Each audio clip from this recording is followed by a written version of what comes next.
I believe it started when I was around 6 years old. My parents often had friends over in the house. I didn't know they were polyamorous OFC.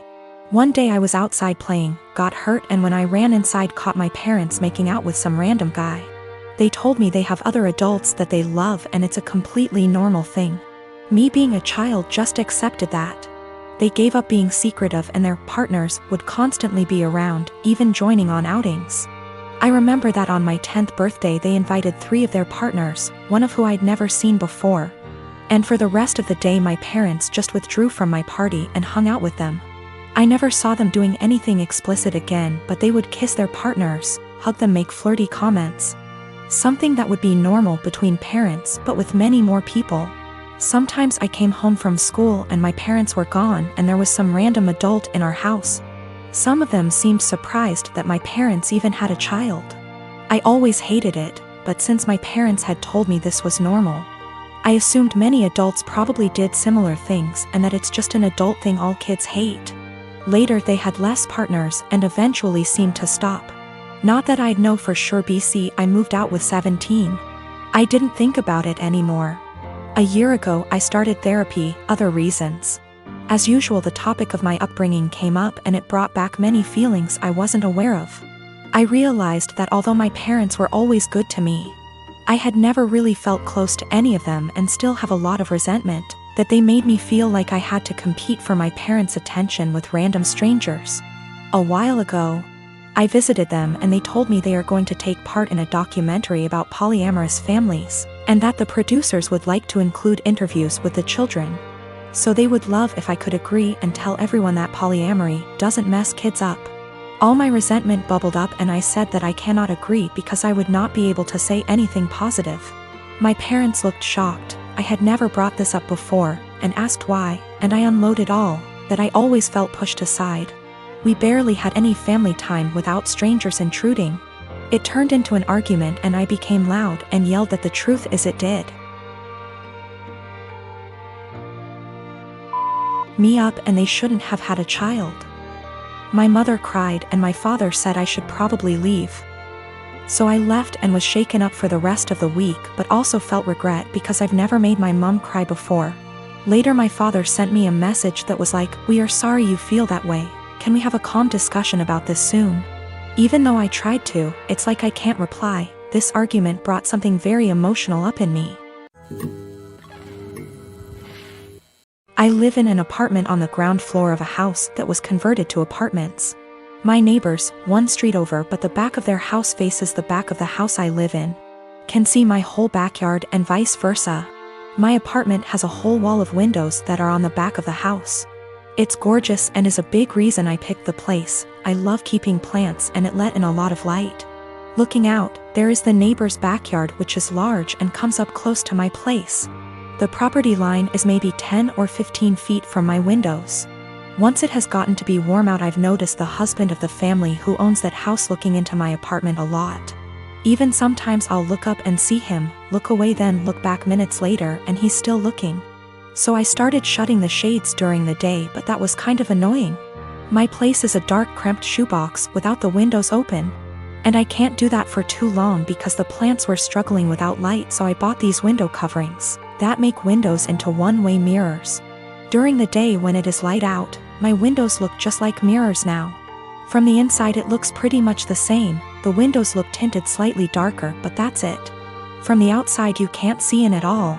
It looks exactly like mirrors. The section of windows it's applied to is about 8 feet high and 20 feet wide. After a week of the window coverings being up, both of the parents from the neighbor's house came to my door and wanted to talk to me. The wife was complaining about the windows for a lot of reasons. 1, they were ugly too. It was uncomfortable, especially for the teens and their friends, to have a huge mirror adjacent to the swimming pool. It's at a time that they feel insecure about looks and they have lost interest in hanging out by the pool. 3. In the afternoon and evening, it was reflecting a lot of extra sunlight into their backyard. They couldn't enjoy eating dinner on the back porch with the sun in their eyes. I said sorry about the inconvenience, but I wanted it for privacy. They both pushed back on that some and I said that I needed privacy because of the husband starting. He started denying it in front of his wife, and so I took out my phone where I'd taken pictures and sent it to my group of friends. And showed her a couple pic tires of him gaping at my apartment and the texts from that time. He got mad and said he incidentally looked over, and the 8-foot by 20-foot mirror was a crazy overreaction. I said that I'd like to keep it, and that I was sorry, but frankly this was avoidable. I think they're both mad because they called my landlord, who brushed them off. I have this vegan coworker, we'll call her Vegan, who is very active on FB and in the office about being vegan and how cruel farming is and everything. Each to their own. I don't necessarily disagree with her views on animal cruelty, but here's the thing, I'm a hunter. Not a trophy hunter, but I do shoot feral pigs, rabbits, ducks, introduced, classified game ducks, and foxes, and I fish too. All except for the fish are classified as pests. Foxes especially kill native wildlife and farm animals, and farmers will often put you up on their property for free to hunt them. I have passed tests here, especially for identification of game ducks versus protected species, and practice ethical hunting. I.e. allow the animal to have a fair chase, no dogs or tracking devices. Practicing marksmanship and dispatching prey swiftly and humanely and not wasting the meat. None of that is obviously good enough for Vegan. When she first came onto the team and told everyone she was vegan, I kept my mouth shut about my hunting. I also think she's really intolerant because she preaches to people about how going vegan will help with their various ailments, and always turns up her nose at people heating up meat in microwave. As a result, we've kind of consciously started excluding her when we get up for lunch. However, last year I started going hunting more regularly with a work friend from another department, whose uncle owns a farm where feral pigs and like are an issue, and he often swings by to have a chat about guns and bows and our next trip, and she found out I was a hunter. This isn't even at our desks, it's in the kitchen area that has tables and stuff, and we sometimes eat our lunches together. Ever since then, every conversation I've had with her, she's referred to hunting and how cruel it is. One time, I wore a leather pencil skirt to work and she had a go at me for wearing animal products. She seems to have singled me because of the fact that I go hunting. My boss has no spine, I've tried talking to him about this. But she just intimidates him and makes it seem like she's been persecuted, and he's backed down from that. She even tried to get a vegan shelf in the fridge and tried to rope in some Hindu vegetarian guys to do that, but they pointed out that they use milk and cheese and honey in their cooking. They also think she's nuts. It's gotten to the point where we go out for drinks on a Friday night at 5 and we never ask her. I don't organize these things, a coworker does, but my boss told me, when I brought it up in one-on-one meeting, that she feels really left out and she seems to think it's my fault because I've been here for longer and I'm somehow poisoning them against her, or something. I have since been conscious of this. If anyone starts conversation about vegan, I just say I don't talk to her unless it's work-related, and she's more than adequate at her job. It's actually become something of a joke or catchphrase. I told my boss I don't organize anything except official events, and she's always been invited. If she's not invited to informal stuff, that's not even organized by me, then that's not my problem. The coworker that doesn't invite her, she managed to piss him off because he's eaten guinea pig, he's from Peru. And she asked him if he'd eaten any of his other pets. For the record, he never ate a guinea pig that was a pet, it's something they eat in Peru.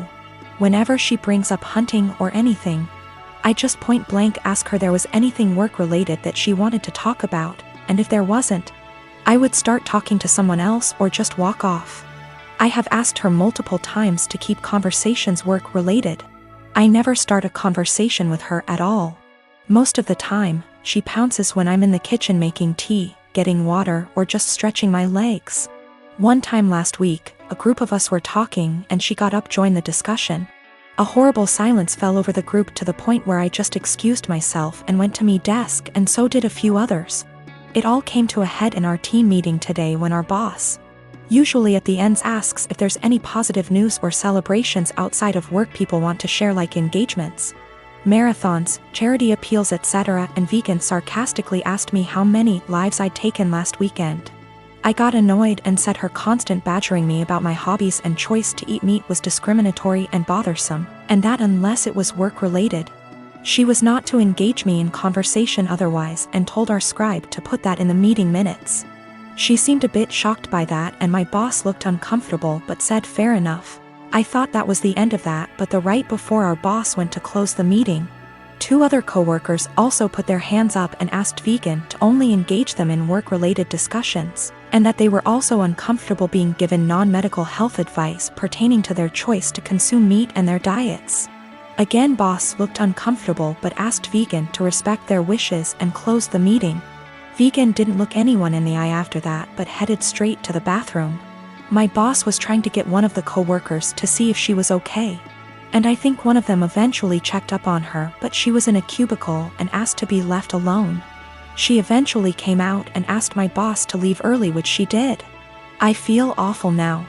She embarrassed me in front of my team with the "lives taken" comment, so I pushed back, but I am caught between not wanting her to miserable and not wanting anything to do with her at all. A few of my coworkers and I ended up in a proactive conference call after this with HR, who basically said that always been subjected to unwanted advice and jabs about eating meat was not okay.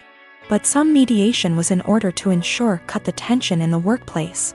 The HR rep then called my boss, who explained what happened in the team meeting and complaints that we'd made one-on-one etc., but then he went into a meeting room and didn't hear the rest of discussion.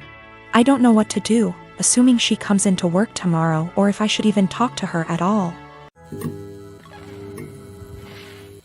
I've always cleaned as I cook so that when it gets to the end of the meal, there's minimal mess. My husband is the opposite.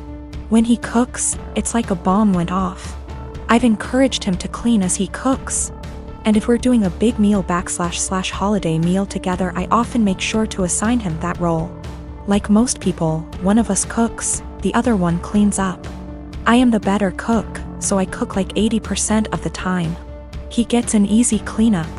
I'm busier than usual at work, so he's had to step up. Whenever he's done, the kitchen is a mess. I don't even get how it happens. There will be oil splatters untouched, stuff drying to dishes, peels and meat. I'm not about to let food sit out overnight, so after I'm done eating I'll start the process and won't get to really relax much. Last week I asked if he could please try cleaning as he cooks. He told me the rule is one person cooks, the other person cleans. I said, I get that, but you're leaving me with a huge mess every night. He said, I just don't have the time to clean up when I'm focused on cooking, knowing full well I'll see him scrolling on his phone. I just got so fed up, so on Sunday I made a big pot of chili.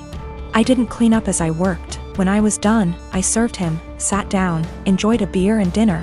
When he finally went into the kitchen, he said, "What the? Why is there such a mess?" I said that I was too busy paying attention to the chili to clean up. I started to get ready for bed.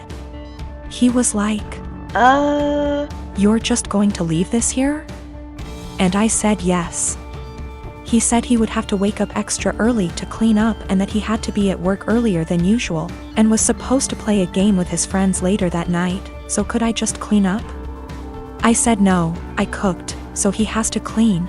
2 days later he's still pissy with me because he ended up not being able to game and told me that he didn't get enough sleep, and was exhausted at work. Not to be too snarky, but it's not like he's a surgeon, because I had to prove a point to him. I told him that nothing else seemed to get his attention, and I feel pretty justified. He told me I was being a smug asshole about it and it was childish. We don't have a dishwasher, there's no room for one, so everything has to be done by hand. Additionally, doing the dishes means cleaning up the counters and stovetop and sweeping the floor, taking out the trash if need be. When I make chili, it's a process starting // dried chilies that I toast, soak, seed, pulverize, etc.